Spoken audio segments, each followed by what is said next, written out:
Yo tout le monde, bienvenue sur la chaîne de Les Webrax. On se retrouve pour l'épisode 11 du coup de Chainsaw Man. Ouais. Ça va vite, et oui. On arrive quand même sur un petit résumé de ce qu'on avait vu à la fin de l'épisode précédent. C'est-à-dire que Aki se rend dans la prison souterraine. Ouais, c'est ça. Pour faire un pacte. À la recherche, non, j'allais dire à la recherche, non. Pour pactiser avec le diable. Pour pactiser avec le démon futur. Et on s'aperçoit très rapidement que cet œil qui nous posait tant d'interrogations à la fin de notre dernière review, si vous l'avez pas vu, il faut s'abonner, c'est ça qui est bête, faut s'abonner, on manque rien. Bon, en fait, il est dans son vieux bide. Il y a un vieil œil comme ça, et puis c'est un cassos. C'est un cassos. Sur le moment, ça m'a cassé le mythe du démon futur, je te cache pas. Ah, tu t'étais fait un petit film en mode ouais, Ouais, il a vu le futur. Rien du tout. Parce que le pire, on voit ça après l'opening, c'est qu'il faut mettre sa tête dans le gars. Non mais c'est n'importe quoi. Faut mettre sa tête on te dit, comme dans un arbre. Un démon, c'est un ouf, attention, c'est un fou. Les gens, ils ont perdu tous leurs membres et tout, leur espérance de vie et tout. T'es là, t'es en PLS. Ils t'amènent dans un lieu de PLS. T'arrives là, le gars il fait oh psycho, Mirai psycho, le futur c'est trop bien. Vas-y, mets ta tête dans mon trou, comme ça je vais voir ton futur. Je suis ici. Et le gars il danse et tout, et il est en liberté, il est pas enchaîné, il est pas attaché, rien du tout. Non, du coup, Il est étonnant. juste dans la prison quoi, mais... J'ai pas compris en fait comment il ne s'enfuit pas en fait. Tu t'ouvres la porte. Bah, vu que c'est un débile, hein, j'ai l'impression. Ça doit être ça. Je sais pas. Bon, donc ma théorie comme quoi il aurait vu le futur, non, parce qu'il avait rien vu du futur d'Aki vu qu'il faut mettre sa tête dans son trou là. Et bon, on apprend quand même quelque chose d'intéressant, c'est qu'il lui dit tu vas mourir de la pire manière possible, du coup vas-y, je vais juste habiter ton œil. Juste je vais habiter ton œil droit, c'est bon. Ouais, ça me va. Bon, sur ça j'avais raison. Qu'il allait avoir une sentence moins pénible que les autres en voyant son futur. Mais je m'attendais pas à ce qu'on doit foutre notre tête dans son trou. Bon. Qu'est-ce que t'en as pensé toi de ce... J'ai pensé que c'était... J'ai pensé que c'était décevant. Ouais, je pensais que c'était décevant parce qu'on utilise effectivement des contreparties de malades et tout. Certes, il nous dit qu'il va mourir de la pire des manières possibles, mais je suis pas certain. Et finalement, c'est juste, mais c'est même pas je te prends ton œil. C'est pas je te prends ton œil, il prend pas son œil. C'est je vais squatter ton œil et je te permets d'utiliser mon pouvoir pour voir le futur, mais voilà, il voit quelques secondes ou quelques millisecondes, c'est le haki de l'observation de One Piece si vous préférez. Ouais, c'est ça. Il doit y avoir quelque chose d'autre derrière. C'est bien pour Aki, hein. Alors lui, il n'y a pas de contrepartie, que des avantages. Rien, mais alors, en soi, en tant qu'enjeu d'avoir, comment dire, de pouvoir bénéficier d'un tel pouvoir, etc., bah il y a rien du tout, quoi. C'est ça. Non, mais je pense qu'il y a quelque chose d'autre derrière. Je pense que le démon ne dit pas quelque chose, mais il a dû voir quelque chose qui est plus intéressant pour lui en se servant simplement d'Aki comme hôte qu'en prenant des parties du corps du gars. Je pense qu'il c'est pas possible qu'il ait juste dit je vais squatter ton œil, petit, je prends un Airbnb dans ton œil, j'y crois pas. Il y a dû avoir un truc, et il se dit c'est intéressant ça, il y a un truc à faire, vas-y, je vais rien lui prendre, mais j'ai trop envie de voir ce qui va se passer, ou j'ai trop envie de pouvoir sauter sur cette occasion, c'est pas possible, on verra, mais paraît un peu too much, trop facile, scénaristiquement trop facile de, comme par hasard c'est un perso important, et comme par hasard il aurait rien, il y a un truc derrière, pour moi. Qu'est-ce qu'on peut dire d'autre? Bah Kishibe, ouais, bon, Kishibe qui est en train de martyriser Power et Denji, bon, ça a l'air d'être la fin, puisqu'il fait ouais c'est bien, vous avez progressé, je vous mets 20 sur 20, donc voilà, c'est bon, je vais me brûler la gueule maintenant. Ils ont progressé, hein. Apparemment dans leur mouvement, du coup il les félicite. Le cours quotidien est fini, mais il instaure un cours hebdomadaire, mais ça sera pas tout de suite. Puisque là il y a une mission de ouf. La section numéro 4, la section des oufs, va tenter d'en finir avec Samurai Sword. On apprend du coup le nom du katanaman, là, on se pose la question.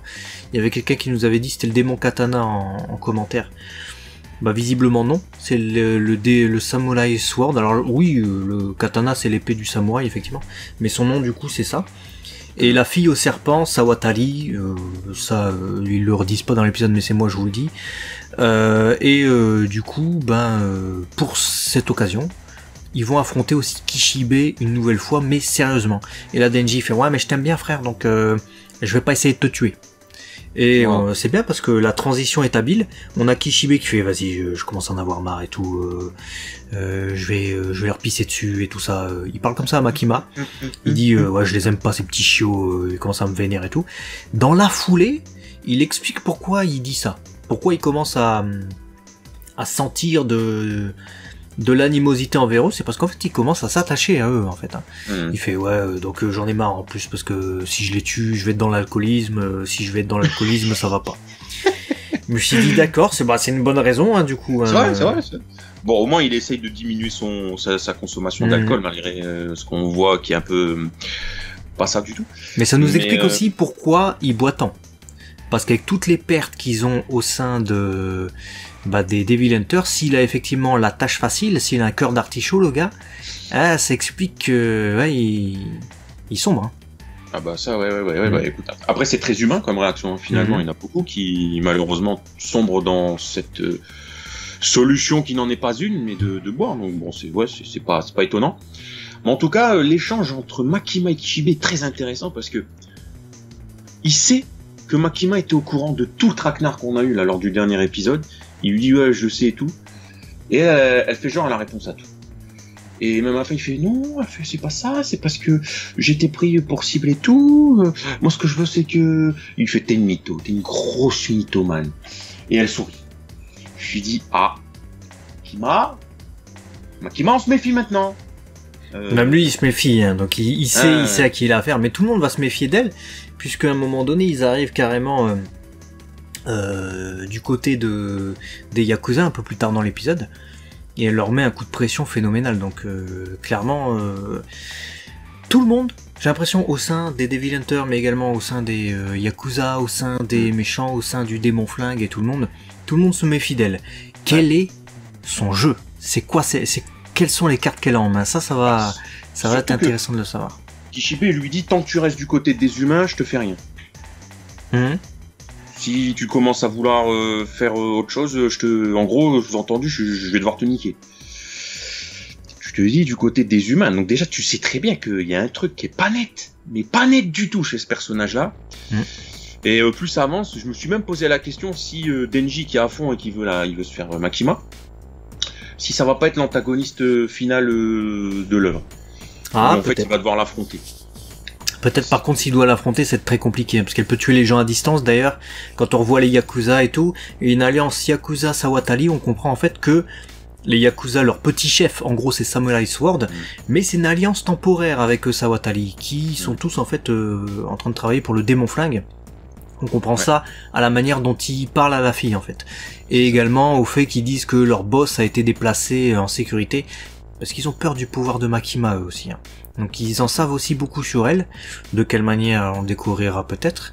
Et puis justement elle parle aussi de leur boss là où Yakuza, Sawatali, et elle dit a priori il peut revenir à la vie. Ouais, ça c'est ouf. Ça. Comment ça il peut revenir à la vie? Ça je me suis posé la question le gars. Ouais. Immortel ou... Ouais, immortel, est-ce qu'il a pactisé avec un démon immortel, démon immortalité, démon... Je sais pas, mais... Intriguant. Cette phrase était hyper intrigante, effectivement. Ensuite, on nous étale un peu leur plan, l'affrontement qui va se dérouler dans ce bâtiment. Un des étages est rempli de zombies. Voilà.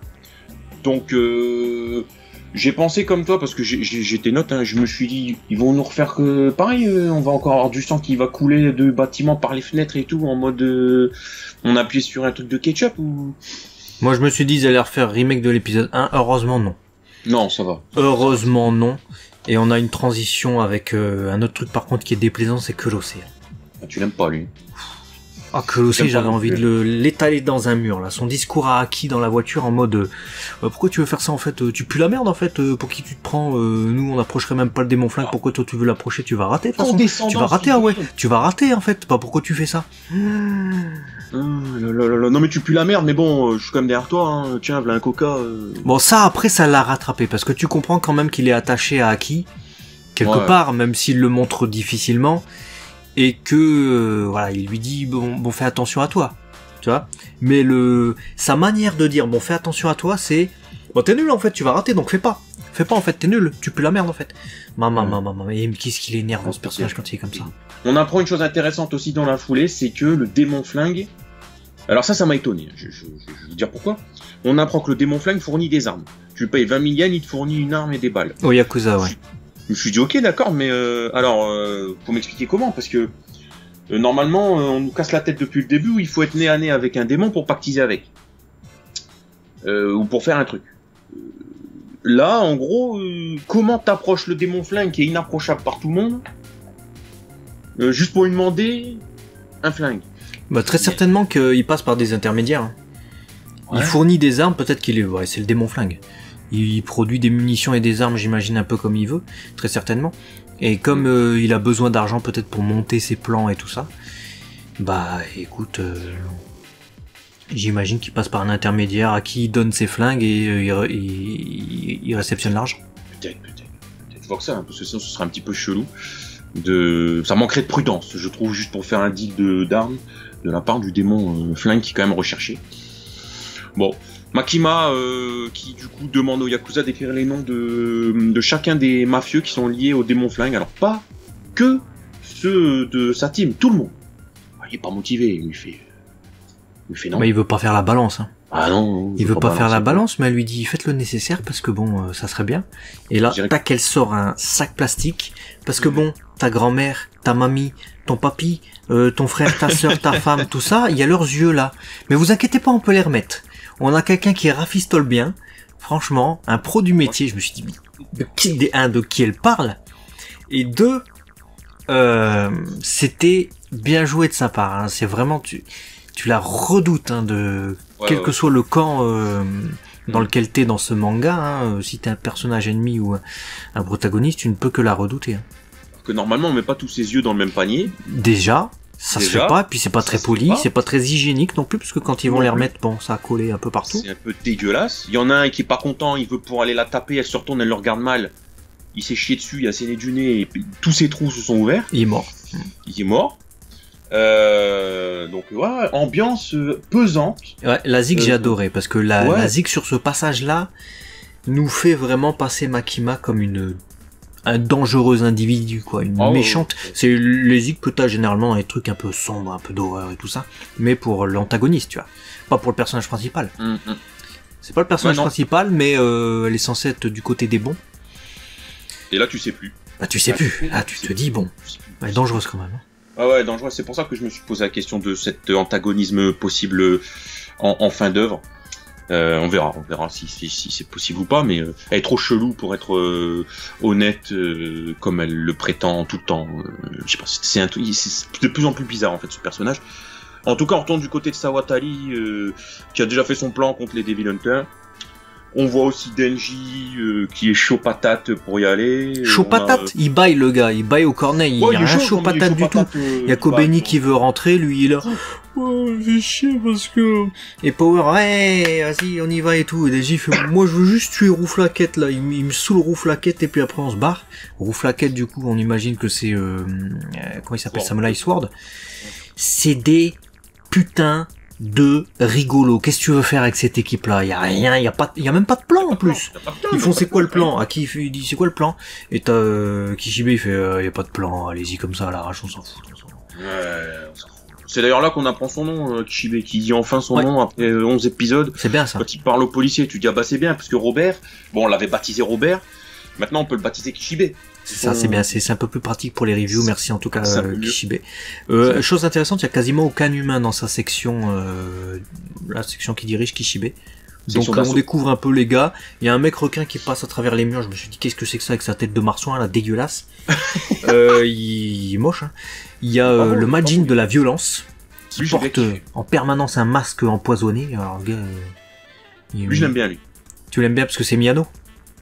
J'aime bien parce que c'est Miyano et je l'aime bien parce que j'aime bien autant le requin, j'aime bien les requins de base, mais là j'ai trouvé son truc un peu useless. C'est comme le démon araignée, tu vois, le démon araignée il est impressionnant dans sa gestuelle, mais je trouve que ça peut vite être limité peut-être. Mais alors le Majin de la violence, de là ce qu'on dit, il est tellement fou, il est tellement violent qu'on lui a mis un masque empoisonné pour que en gros il soit pas au max de ses capacités. Pourtant il enfonce des crânes et je me dis mais lui le jour où on va lui enlever son masque, il va faire du sale. Hmm. Il va faire de la viande hachée, quoi. Donc, moi, celui qui m'a le plus impressionné, c'est le démon Ange. Ouais, celui-là aussi, ouais. Parce qu'il m'a beaucoup fait penser à un personnage de Devilman. Donc si vous avez la ref, vous allez savoir de quoi je parle. Et je me suis dit, c'est celui sous ses airs d'ange qui a l'air d'être le pire, en fait. Parce qu'il arrive juste comme ça, style de rien et tout. Il met un croc, le gars, dans un zombie. Niveau hygiène et niveau truc dégueulasse, il se pose au max. Hein. Aïe, aïe, aïe, aïe, il s'en balèque, etc. Et apparemment, on apprend qu'il suce l'espérance de vie de ceux qui l'approchent. Et je me suis dit, à partir du moment où ils ont parlé d'espérance de vie, dans la seconde, je me suis dit, parce que je suis persuadé, hein, je reste quand même assez persuadé du fait que Aki va pas mourir aussi rapidement que ce que son espérance de vie est censée donner. Et je pensais que c'était le démon futur qui aurait peut-être pu contrecarrer les trucs. Et là, maintenant, il y a 7 ans. Comme par hasard, j'ai pensé à Aki, je me suis dit, tiens, il suce de l'espérance de vie, est-ce qu'il peut pas en transmettre? Ouais, surtout qu'il fait copain-copain. Le premier gars qui rentre en contact avec lui, c'est qui? C'est Aki. Mais il fait copain-copain avec lui, il lui donne un mouchoir, il fait « Ah, t'as pas peur de moi ?» et tout. Il fait « Bon, c'est pas à travers un mouchoir que ça va changer quelque chose. » Et dans la foulée, il le protège d'un tir ennemi, il aurait pu ne pas le faire. Voilà. Donc ouais, je pense qu'ils vont copiner les deux. Ouais, ils vont copiner et à un moment donné, il te reste que 2 ans à vivre. T'es sérieux? Bah attends, je vais bouffer des zombies, je vais te donner quelques années. Tu vois? Je le sens un peu... C'était trop gros, en fait, pour moi, scénaristiquement, c'est trop gros. Le gars, il bouffe un crâne, on lui dit suce l'espérance de vie, je pense à Aki, comme par hasard, c'est Aki qui arrive. Il va y avoir n'importe qui ou aucune interaction. Bon, on verra, peut-être qu'on est encore dans le faux, hein, et peut-être qu'en fait, il va mourir vraiment comme c'est censé l'être, Aki, et puis c'est tout, il y aura rien, mais... Des fois, il n'y a pas de hasard. Des fois, il n'y a pas de hasard. Bon, c'est difficile d'y trouver un hasard. Et puis le scénario a bien fait les choses puisque Makima du coup a eu la liste des yakuza, des divers yakuza, donc des différents clans. Il a été forcé de parler quand même le gars, puisqu'on voit que quand Denji et les autres arrivent en fait pour latter Sawatali et Samurai Troopers là à l'étage, en fait bah là il y a les yakuza qui se mettent à crever d'un seul coup. Et on comprend en fait que c'est Makima qui les a tués à distance. Donc elle a fait le travail. Vu que les humains sont morts d'un côté et vu que les zombies sont morts de l'autre côté, il ne va rester que les dangereux. Du coup ça va être Aki versus Sawatali, il s'avance. Et là, la surprise du chef, elle utilise le démon de Himeno. Ouais. Elle a chopé le démon fantôme et elle le relâche directement contre... Truc intéressant par contre, elle saigne du nez juste avant de le relâcher. Ouais. À se demander du coup s'il n'y a pas eu une tentative de la part de Makima qui n'a peut-être pas fonctionné entièrement. Ouais, j'ai pensé la même parce que saigner du nez c'est typiquement les conséquences des actes de Makima. Donc je me suis dit, oula, elle a été touchée, mais elle semble pas morte à ce moment-là, donc effectivement, peut-être que ça a partiellement fonctionné ou... Deux théories. Enfin, 2 pistes. Soit Makima elle a tenté, ça n'a pas marché. Peut-être parce qu'il y a un truc avec Sawatali, soit peut-être parce qu'elle a un pacte avec des démons, du coup ça ne marche pas entièrement, ça marche que sur les humains qui n'ont pas de démons. Soit elle va mourir. C'est-à-dire que ça se termine avec Aki qui est sur le point de mourir, étranglé du coup par le démon de celle qui l'aimait. Himeno elle aimait Aki. Hein, c'était son démon, donc il était censé être utilisé pour défendre Aki, bah là il va être utilisé pour le tuer, et bah l'épisode se termine sur ça. Nous on est en PLS, mais l'épisode prochain Sawatali elle crève comme une vieille merde, tuée par Makima à distance, et Aki est sauvé. Ouais. Ou alors, troisième piste, si on veut faire dans la romance, le démon finit par arrêter ce qu'il est en train de faire parce qu'il reconnaît Aki, vu qu'il était en pacte avec... Ça serait de la grosse merde, c'est un démon. Mais c'est un démon. Ça, le scénario... Ça serait de la grosse merde. Sauf si Himeno n'est pas morte et qu'elle vit encore quelque part, vu qu'elle s'est donnée entièrement au démon fantôme et que on ne la voit plus. On pense qu'elle est morte, qui est logique, mais en fait elle vit au travers du démon fantôme. Je sais pas comment expliquer, je sais pas si je suis clair dans ce que je veux dire. Et du coup, ça peut être, c'est comme un exorcisme en fait. Toi, t'as le démon qui vit en toi, mais la majorité du temps, tu peux être très humain. Et puis d'un coup, t'as le démon qui s'exprime à la place de. Peut-être que l'espace d'un instant, c'est Himeno qui va s'exprimer au travers du démon fantôme puisqu'elle aurait fusionné quelque part avec, en se donnant à lui, et c'est ce qui le sauverait. Je sais pas, est-ce qu'il vaut mieux qu'elle reste morte ou est-ce qu'on se dise qu'elle puisse vivre dans ce démon fantôme? À vos théories, à vos pistes, à vos envies, ça j'ai pas de... Sans spoiler évidemment. Ouais, non, ne spoilez pas. Et puis on arrive sur un ending, encore une fois personnalisé avec une musique que j'ai kiffé sa mère. Ah ouais. Ils sont forts, je trouve qu'ils sont très forts. Elle s'appelle Violence. Vu que t'étais en kiff sur le démon violence, l'ending, et je trouve à propos pour l'épisode, ça s'appelle Violence. Et je me suis dit effectivement. Sur ça, c'est fait. Non, mais même il était stylé au niveau de la réal, je trouve. Tu vois, ces trames comme ça qui désagrègent le personnage et ils en font quelque chose de très stylé dans la réal pour faire une transition. Je trouvais ça très beau. Je me disais quand même, ils se font bien chier à faire un ending différent par épisode. Et ils ont quand même trouvé pas mal de musicos pour faire toujours une variante et toujours dans le thème de Chainsaw. Donc voilà, on peut souligner le fait de se faire chier, parce qu'il y en a qui se font chier. Après, j'ai envie de parler du pouvoir d'Aki rapidement, là, le pouvoir de voir brièvement dans le futur, le Aki de l'observation en fait, hein, de One Piece. Il y a un pouvoir assez similaire à un moment donné dans Mushoku Tensei. Je pensais qu'on allait avoir la même utilisation là. C'est-à-dire que le possesseur, comme c'est pas son pouvoir et qu'il vient de lui être attribué, il va pas pouvoir le maîtriser tout de suite. Et il va être déstabilisé en combat. Parce que je me suis dit en combat, mais attends, en fait, le gars n'est que dans son œil droit. T'as deux yeux, c'est pour voir en 3 dimensions. Voir un truc différent seulement avec l'œil droit, ça doit déstabiliser. Normalement il aurait dû avoir je sais pas, la tête qui tourne, envie de vomir, mal maîtriser ses mouvements et tout ça. Il se fait latter, mais ça nous est pas expliqué par cette raison en fait, c'est juste il se fait latter. Donc je me suis dit c'est dommage, c'est clairement dommage. Donc en fait son pouvoir là pour le moment ne lui est pas d'une grande utilité, il nous a pas vraiment montré qu'il voyait lui. J'esquive parce que je vois le truc, etc. On a juste la voix du démon qui parle pendant qu'il esquive les premières attaques. Donc on verra certainement un peu plus dans le prochain épisode, parce que pour l'instant c'est très nébuleux. On sait pas s'il l'utilise entièrement, si ça survient par bribes mais il maîtrise rien du tout, s'il le contrôle immédiatement et du coup il a aucune gêne, ou si justement il doit s'y habituer et il peut pas l'utiliser pour le moment. Non mais c'est vrai, hein, parce que là, est-ce qu'il voit 1 seconde, est-ce qu'il peut voir jusqu'à 5 secondes s'il arrive à le maîtriser à fond, et du coup ça apporterait encore plus d'importance au pouvoir de Aki, parce que on vous rappelle quand même qu'il est censé avoir pactisé avec un démon de ouf qui doit servir pas l'association, mais la cause, la section, tu vois. Donc si c'est juste ça, de voir 1 seconde en avance, ça peut être utile, hein. Tu sais, 1 seconde en avance, un coup fatal, c'est ça qui m'a surpris, c'est-à-dire qu'il y avait des coups quand même, il s'est pris à un moment donné, il s'est fait choper, et il s'est pris un coup, mais dans le bide, il s'est fait planter. Et c'est comme ça qu'il a été arrêté en fait dans son combat, après il pouvait plus rien faire. Et je me suis dit, ça il aurait pu le voir. Si le truc il le maîtrisait immédiatement, comme ça nous était, comme on pouvait le penser. Ça nous était pas vraiment suggéré, mais il avait pas eu de gêne, et on entendait le démon parler, et on le voyait pas gêné ou perdu du fait de voir avec un œil le truc et l'autre œil doit. Donc je me suis dit, il le gère. Non. Après, il y a peut-être la limite humaine, hein, parce que c'est bien beau d'avoir la vision de ce qui va se passer dans 1 seconde, mais en face de toi, t'as un démon. Si le démon se meut plus rapidement que ton mouvement d'humain naturel, t'as beau savoir que dans 1 seconde tu vas te faire planter, tu peux le savoir, mais pas forcément le devancer. Sur ça, il aurait du coup tout intérêt à s'entraîner. Ouais, c'est ça. Bon, c'est intéressant du coup. Qu'as-tu pensé de cet épisode ? J'ai trouvé l'épisode bien dans son ensemble. J'ai eu du mal au début à comprendre comment on passe d'un état où ils étaient en plein entraînement au fait que ça y est, c'est fini, et là il y a un plan, on va les prendre en charge dans le bâtiment.